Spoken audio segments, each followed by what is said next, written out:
નમસ્કાર ગુજરાતના અધિકારી મિત્રો, આજે આપણે જોવાના છે 17 ઓગસ્ટ 2025નું મોસ્ટ ઇમ્પોર્ટન્ટ કરંટ અફેર. તે પહેલાં ખાસ કરીને ચેનલ ઉપર નવા હોય તો ચેનલને સબસ્ક્રાઈબ કરી લેવી, વિડીયો પસંદ આવે લાઈક કરવો અને તમારા મિત્રો સુધી અવશ્યથી શેર કરી દેવો. તો ચલીએ આજના ઇમ્પોર્ટન્ટ ક્લાસની આપણે શુભ શરૂઆત કરી દઈએ. ભયાનક ભાગલા સ્મૃતિ દિવસ 2025 ક્યારે મનાવવામાં આવ્યો? તો 14 ઓગસ્ટના રોજ મનાવવામાં આવ્યો. આપણને બધીને ખ્યાલ જ છે, 14 ઓગસ્ટે પાકિસ્તાન લખ્યું હતું અને 15 ઓગસ્ટે ભારત મધ્યરાતે. તો એ 14 ઓગસ્ટની મધ્યરાત હતી એટલે 15 ઓગસ્ટ આપણે છે. એવી રીતના એટલા એના જ માન માટે આ એક દિવસ ઉજવવામાં આવે. ભાગલા દરમિયાન જીવનનું બલિદાન આપનારને શ્રદ્ધાંજલિ આપવા માટે રાષ્ટ્રીય ભાગલા ભયાનક સ્મૃતિ દિવસ ઉજવીએ છીએ. આજે એટલે કે 14 ઓગસ્ટના રોજ ભાગલાની ભયાનક સ્મૃતિ દિવસ છે અને આ દિવસ 1947માં ભારતે ભાગલા એટલે કે ભાગલા દરમિયાન પીડિત અને લોકોના દુઃખને યાદ કરવા માટે ઉજવવામાં આવે છે. આ દિવસ રાષ્ટ્ર જે 1947માં ભાગલા દરમિયાન પોતાના જીવનનું બલિદાન આપનાર અને અપૂર્ણીય પીડા સહન કરનાર તમામ લોકોને શ્રદ્ધાંજલિ આપે છે. તો ખાસ એક આ દિવસ રાખવો. ત્યારબાદ પ્રથમ ખેલો ઇન્ડિયા વોટર સ્પોર્ટ ફેસ્ટિવલનો માસ્કોટ શું રાખવામાં આવ્યો છે? તો કિંગ ફિશર એનો માસ્કોટ, એનું અનાવરણ થયું તાજેતરમાં જ. તો 21 થી 23 ઓગસ્ટ 2025 દરમિયાન શહેરના પ્રતિષ્ઠિત દાલ તળાવ જે શ્રીનગરમાં આવેલું છે ત્યાં યોજાનાર પ્રથમ ખેલો ઇન્ડિયા વોટર સ્પોર્ટ ફેસ્ટિવલનો માસ્કોટનું અનાવરણ થયું, જે શ્રીનગર હિમાલય કિંગ ફિશરનું અનાવરણ કરવામાં આવ્યું છે. તો ખાસ નામ યાદ રાખવું, કિંગ ફિશર નામ છે. વોટર સ્પોર્ટ્સ ફેસ્ટિવલ ખેલો ઇન્ડિયા કેલેન્ડરનો એક ભાગ છે, જે આ વર્ષે મે મહિનામાં દીવમાં સૌપ્રથમ ખેલો ઇન્ડિયા બીચ ફેસ્ટિવલ ગેમ્સનું આયોજન થયું હતું. પછી આ વોટર ફેસ્ટિવલ એમાં એડ થયું, ઘણી નવી ગેમો આવી છે.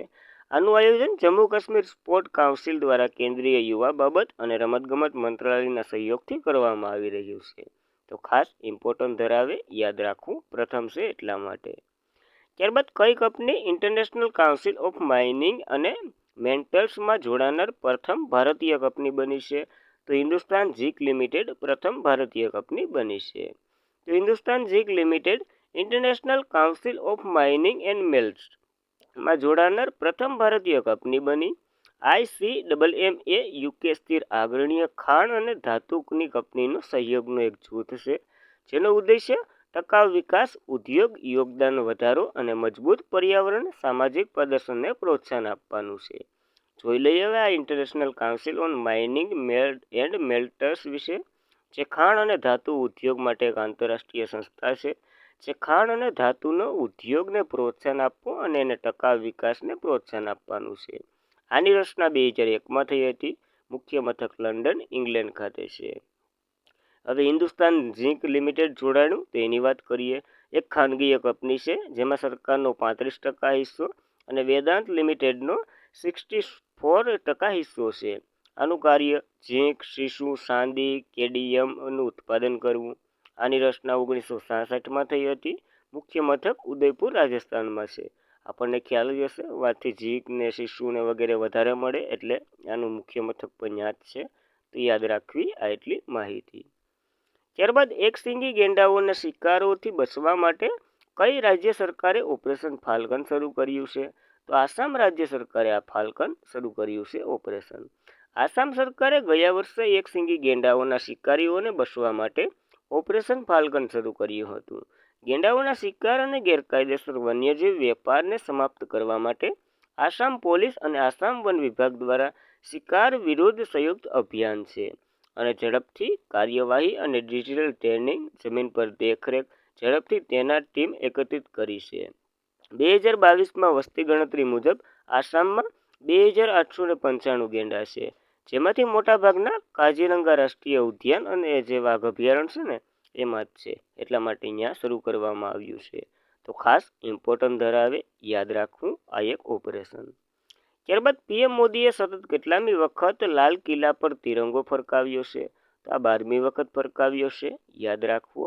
તો રાષ્ટ્ર 15મી ઓગસ્ટના રોજ 79મો એટલે કે 79મો જ્યારે વર્ષગાંઠની વાત આવે ને તો એક માઇનસ કરી નાખવાનું, એટલે કે 78મી વર્ષગાંઠ છે અને 79મી સ્વાતંત્રતા દિવસની ઉજવણી કરી છે આપણે, જેમાંથી વડાપ્રધાન નરેન્દ્ર મોદીએ દિલ્હીમાં પ્રતિષ્ઠિત લાલ કિલ્લા ઉપર ઉજવણીનું નેતૃત્વ કર્યું હતું. પ્રધાનમંત્રી રાષ્ટ્રીય ધ્વજ ફરકાવ્યો એટલે કે ધ્વજ ફરકાવ્યો અને પ્રતિષ્ઠિત સ્મારક પ્રાચીન પરથી રાષ્ટ્રીય સંબોધન કર્યું. 2047 સુધી વિકાસના ઘણા વિઝનોનો ભાષણમાં ઉલ્લેખ કર્યો છે. યાદ રાખવું. થીમ મોસ્ટ ઇમ્પોર્ટન્ટ નવું ભારત સમૃદ્ધ, સલામતી અને હિંમતવાન.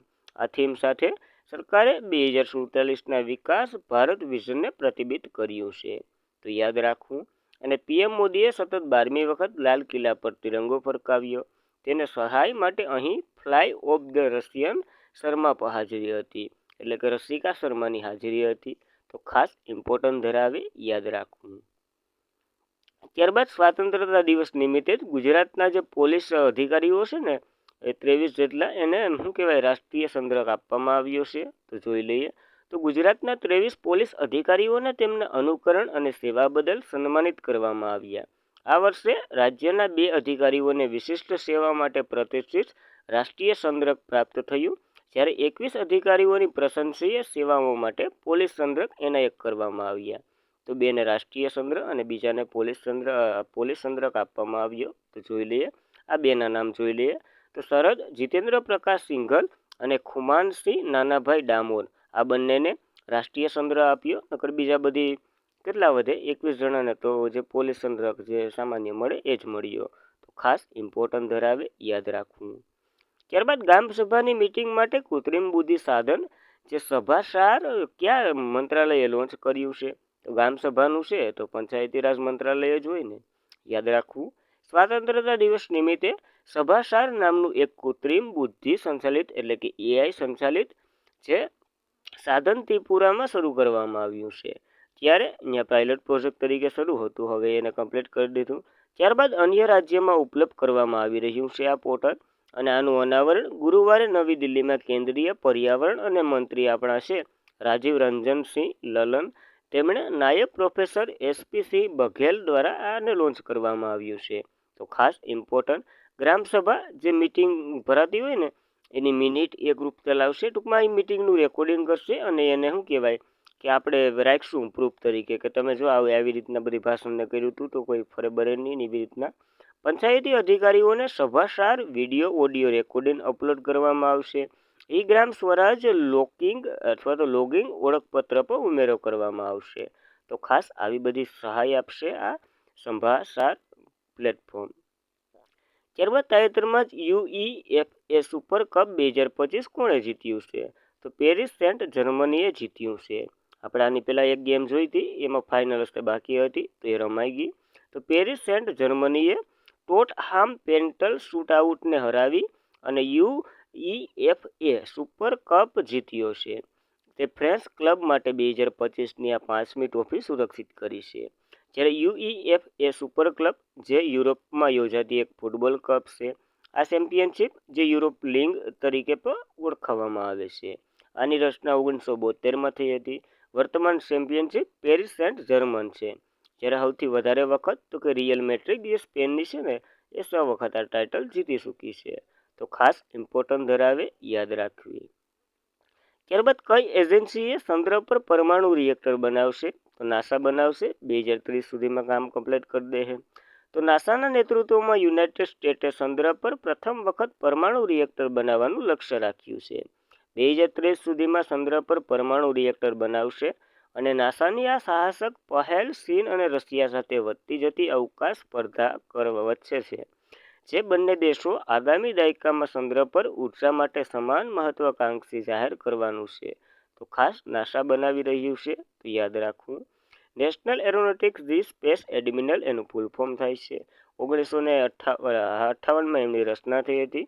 મુખ્ય મથક વોશિંગ્ટન ડીસીમાં છે અને મોટો બધાના લાભ માટે. તો ખાસ ઇમ્પોર્ટન્ટ ધરાવે, યાદ રાખવું. ત્યારબાદ કયા દેશના જંગલમાં લાગેલી આગના કારણે ડાર્ટનેસ સ્ટેટ બંધ કરી દેવામાં આવ્યું છે? તો તુર્કીમાં આગ લાગ્યું હતું તો આખું આ સ્ટેટ બંધ કરી દીધું.